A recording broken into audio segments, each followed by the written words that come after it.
Pemirsa, penggunaan mata uang digital atau cryptocurrency sebagai komoditas mulai banyak diperdagangkan. Bagaimana sebenarnya seluk-beluk cryptocurrency? Apakah cryptocurrency layak dijadikan instrumen investasi? Berikut wawancara Mercy Wijaya dengan Hans Kui, Direktur Ekuator Swarna Investama yang telah kami rekam sebelumnya. Mata uang digital atau cryptocurrency mengalami pergerakan dan penguatan yang signifikan semenjak awal tahun 2021 hingga saat ini. Penguatan yang signifikan pada mata uang digital membuat masyarakat Indonesia juga turut tertarik untuk berinvestasi dan juga melakukan trading. Namun sebenarnya seberapa besar risiko berinvestasi maupun trading di mata uang digital atau cryptocurrency? Kita akan langsung membahasnya bersama dengan Hans Kui, Direktur PT Ekuator Swarna Investama. Kalau kita lihat cryptocurrency dan beberapa koin seperti Bitcoin dan juga Dogecoin maupun Ethereum ini mengalami penguatan yang signifikan, Pak, sepanjang tahun 2021. Kenaikannya bahkan mencapai ribuan persen dan ini menggiurkan bagi masyarakat untuk investasi atau trading cryptocurrency. Tapi Bapak melihat seberapa besar resikonya, Pak, jika kita melakukan investasi atau melakukan trading di cryptocurrency ini? Ya, jadi kalau kita lihat fenomena ini terjadi hampir di seluruh dunia ya. Pandemi COVID-19 ini merubah kehidupan orang. Orang sekarang lebih banyak di rumah. Ada yang bekerja dari rumah gitu. Ada yang harus di PHK gitu ya. Dan ada sebagian orang yang bekerja di kantor, tetapi kalau dulu kan bisa pulang ke rumah, bisa nongkrong dulu di kafe gitu ya, nongkrong dan teman-teman. Tapi sekarang nggak bisa langsung ke rumah. Jadi mereka ada waktu yang lebih. Karena itu mereka punya saving yang lebih, karena kan tidak nongkrong di kafe, tidak keluar rumah gitu. Kemudian karena informasi yang sangat cepat, teknologi yang begitu canggih gitu ya, kita mudah mendapatkan informasi gitu. Nah ini mulai terjadi, orang ikut-ikutan ketika temannya bicara bahwa, oh saya untung gitu. Nah semua orang ikut-ikutan transaksi gitu. Nah jadi kita lihat fenomena ini terjadi juga di pasar saham, orang meningkat transaksinya. Dan salah satunya kebetulan karena cryptocurrency ini naiknya luar biasa banyak gitu ya, seperti Bitcoin dan yang lain, ini menyebabkan orang berbondong-bondong masuk gitu ya. Dan kebetulan kripto ini kan ada ribuan gitu ya, jadi orang ada yang mau ambil yang mahal, ada yang udah terkenal, ada juga yang ambil yang kecil gitu. Itu yang benar-benar terjadi gitu. Nah kalau kita bicara risikonya, tentu kita harus bicara tentang bagaimana nilai fundamentalnya terbentuk gitu dari cryptocurrency sendiri gitu. Nah awalnya ini cryptocurrency ini kan namanya juga currency ya. Jadi ini adalah alat tukar atau mata uang gitu ya.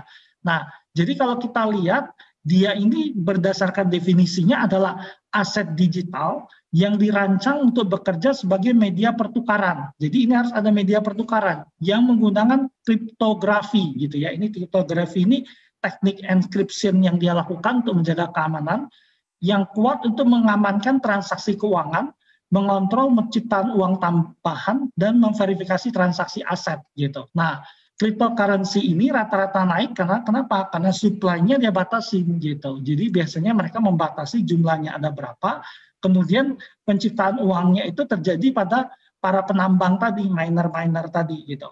Nah, miner-miner ini tugasnya sebenarnya apa? Untuk membantu melakukan verifikasi transaksi. Jadi dia memecahkan kode, menstempel kode gitu, sehingga dari pekerjaan itu dia mendapatkan mata uang kripto ini, nanti dia bisa pakai untuk transaksi gitu. Nah, masalahnya kalau kita lihat sekarang risikonya muncul karena otoritas tidak bisa cepat meregulasi ini gitu.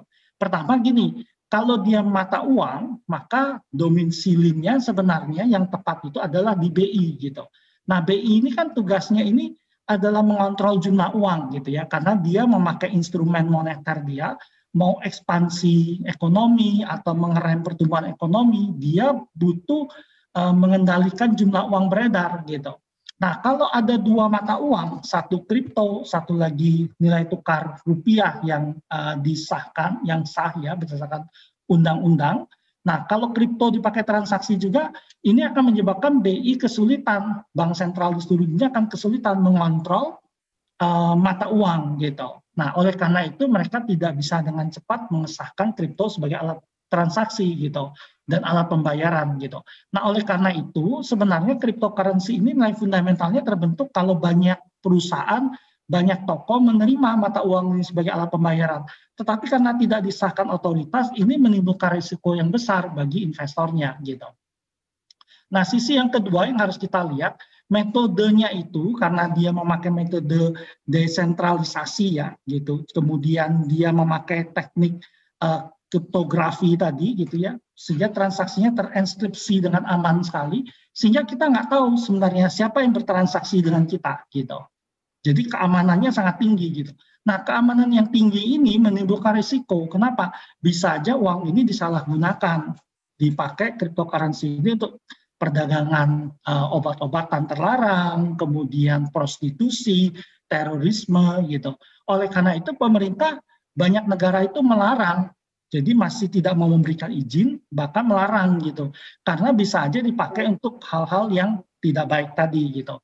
Nah, berangkat dari hal-hal tersebut gitu ya, makanya kalau kita lihat kayak investasi, harusnya kalau kita bicara investasi, cryptocurrency sebagai investasi, dia harusnya ada di bawah otoritas jasa keuangan ya gitu. Nah, otoritas jasa keuangan di Inggris sendiri gitu ya, mereka menyatakan gitu ya, seperti Gubernur Bank of England gitu mengatakan cryptocurrency ini nggak punya nilai fundamental tadi gitu. Karena kenapa? Karena tidak diakui oleh otoritas untuk sebagai alat transaksi tadi gitu. Dan dia menyatakan bahwa risikonya sangat tinggi gitu. Bahkan orang harus siap kehilangan seluruh dananya bila membeli mata uang digital ini gitu. Nah, oleh karena itu investor harus menyadari gitu ya. Jadi ini bukan investasi yang kata orang ini low risk high return, tapi ini benar-benar high risk sekali.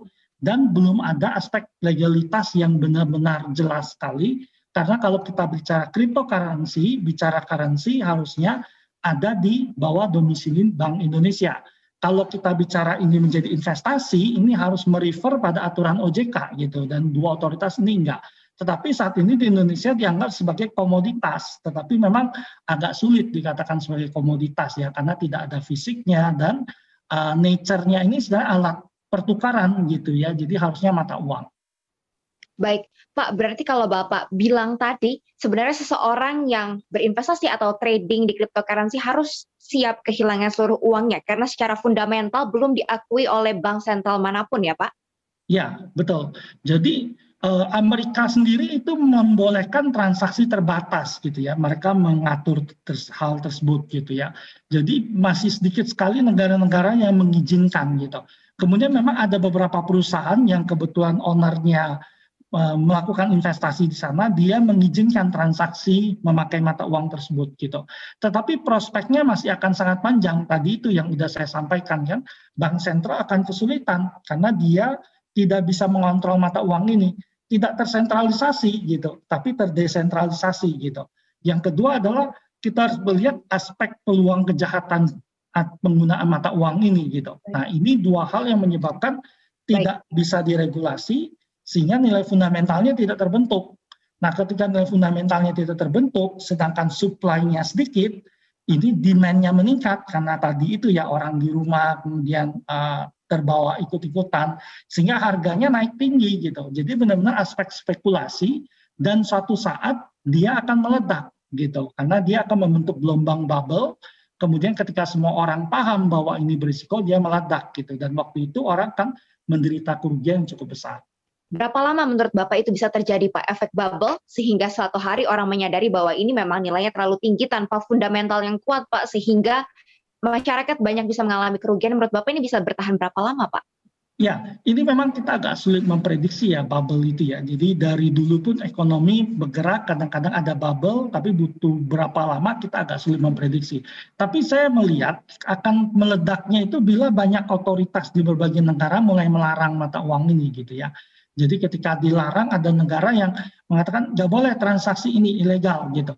Nah, itu akan menyebabkan orang yang demand berkurang gitu. Ketika banyak negara melakukan itu akan langsung menyadarkan orang yang memegang itu bahwa ini nggak bisa saya jual lagi gitu. Jadi saat ini posisinya adalah orang beli harapannya saya bisa jual lebih mahal. Itu aja yang diharapkan gitu.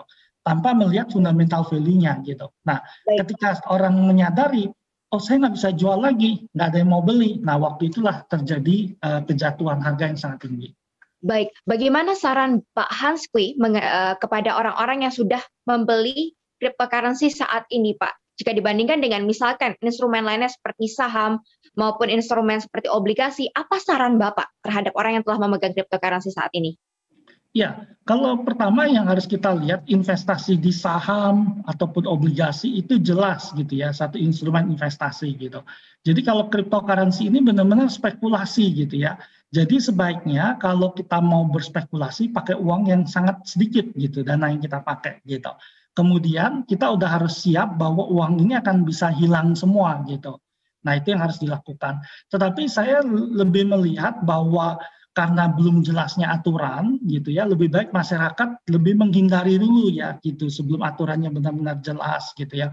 Karena ke depan kita perkirakan mungkin saja bank sentral akan membentuk cryptocurrency mereka gitu ya. Ketika mereka bisa mengatur, nah waktu itu akan ada cryptocurrency yang legal gitu. Jadi saat ini menurut kita biarpun ada otoritas yang mengatur, tetapi karena nature-nya adalah currency dan belum terlalu jelas di aspek tersebut, sebaiknya kita lebih menghindari investasi di cryptocurrency. Baik, terima kasih Pak Hanskli untuk penjelasannya. Semoga ini bermanfaat bagi masyarakat. Terima kasih Pak. Ya, siap Bu. Baik, pemirsa, demikianlah laporan kami dari Jakarta. Kembali ke studio.